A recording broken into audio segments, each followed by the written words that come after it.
नमस्कार दोस्तों, आप सभी का हमारा YouTube चैनल में स्वागत है। दोस्तों, आज हम जगन्नाथपुरी मंदिर के कुछ खास बातों के बारे में बात करेंगे जिसे बहुत कम लोग जानते हैं।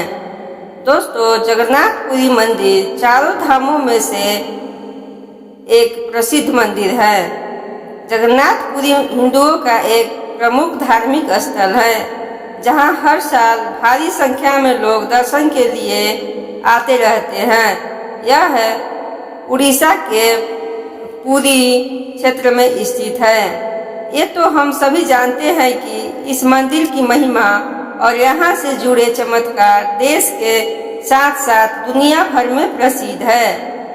आश्चर्यजनक तथ्यों के बारे में आज हम बात करेंगे, जिसे जानने के बाद आप भी सोचने पर मजबूर हो जाएंगे कि क्या सच में ऐसा होता है। तो चलिए जानते हैं। दोस्तों, क्या आपको पता है कि मंदिर के ऊपर से क्यों नहीं पक्षी उड़ती है? दोस्तों, पौराणिक कथा के अनुसार अगर हम बात करें तो ऐसा माना जाता है कि गरुड़ पक्षी को भगवान जगन्नाथ मंदिर की देखरेख करने की जिम्मा दी गई है। गरुड़ पक्षी को पक्षियों के राजा के रूप में जाना जाता है। अब जब स्वयं पक्षी राजा मंदिर और भगवान जगन्नाथ की देखभाल कर रहे हैं, इसीलिए अन्य पक्षी मंदिर के ऊपर से उड़ने में डरते हैं। यही हो सकता है कि मंदिर के ऊपर कभी भी कोई पक्षी उड़ते हुए नहीं देखा गया है। साथ ही अगर इसे वैज्ञानिक दृष्टि से देखा जाए तो जगन्नाथ मंदिर पुरी के एक तटीय क्षेत्र में स्थित है, जिसके कारण यहाँ हवा बहुत तेज चलती है और जगन्नाथ मंदिर की ऊंचाई लगभग 1000 फीट होने की वजह से हो सकता है कि छोटे पक्षी इतनी ऊंचाई पर उड़ने में सक्षम नहीं हैं और तेज हवा के कारण उन्हें उड़ना भी कठिन है, इसलिए भी नहीं उड़ पाते होंगे। दूसरा है, मंदिर के ऊपर से विमान भी कभी नहीं उड़ते। तो चलिए इसके बारे में भी जानते हैं कि आखिर विमान क्यों नहीं उड़ते। जगन्नाथ मंदिर पुरी के ऊपर एक 8 धातु चक्र है, जिसे नील चक्र के रूप में जाना जाता है। ऐसा माना जाता है कि ये चक्र उड़ने वाले हवाई जहाज के बीच रुकावट पैदा करता है और इसीलिए विमान मंदिर के ऊपर से उड़ने से बचते हैं। और अगर हम बात करें वैज्ञानिक या तर्कसंगत तरीके से, तो पूरी भारत के हवाई क्षेत्र के अंतर्गत नहीं आता है, जिस वजह से स्पष्ट कारणों से विमान मंदिर के ऊपर उड़ते नहीं पाए जाते। तीसरा है, हवा की दिशा को धाता बताने वाला झंडा।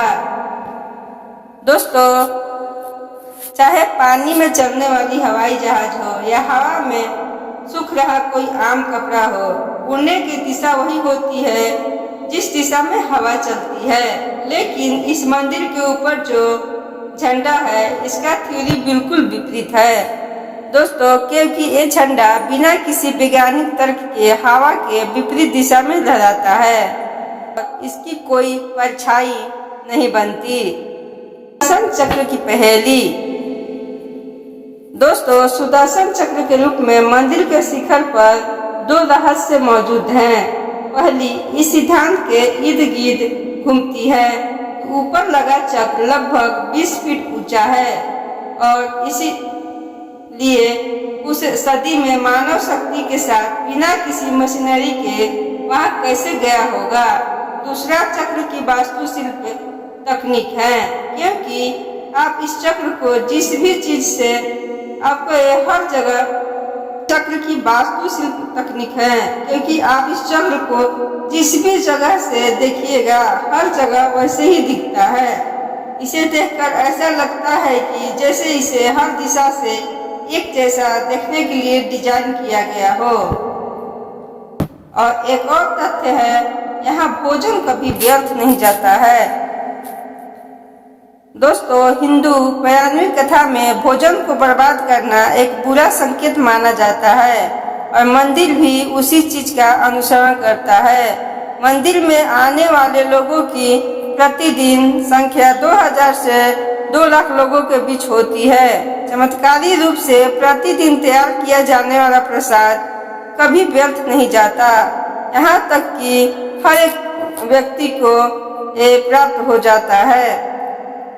में नहीं आता है समुद्र की लहरों की शोर।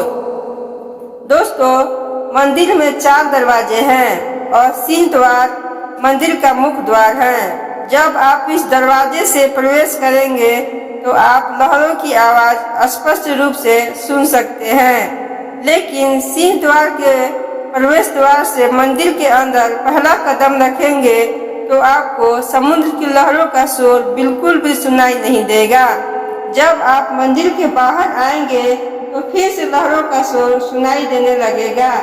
ऐसा माना जाता है कि यह 2 प्रभुओं की बहन सुभद्रा माई की इच्छा थी, जिन्होंने मंदिर के द्वार के भीतर शांति का अपील की, जिसे भगवान द्वारा विधिवत पूरा भी किया गया। पकाने का जादुई तरीका। तो प्रसादम पकाने का पारंपरिक तरीका यहाँ के पुजारियों द्वारा काफी समय से अपनाया जा रहा है।